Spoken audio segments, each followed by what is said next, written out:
আসসালামু আলাইকুম রহমতুল্লাহি ওয়া বারাকাতুহু।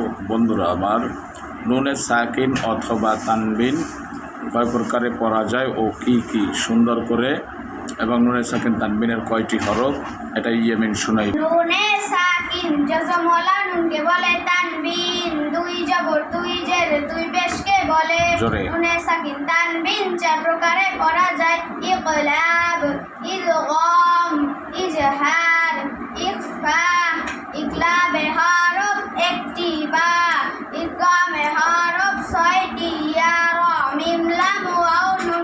ইদগামে বাগুন্নার হরফ চারটি ইয়া মিম ওয়াও নুন। ইদগামে বেলাগুনার হরফ দুইটি র লাম। ইজারের হরফ ছয়টি হামজা হা আইন হা গইন খ। ইকফার হরফ 15টি তা সা জিম দাল জাল সা সিন শিন সদ দত ত জ ফা কফ কাফ। মাশাআল্লাহ।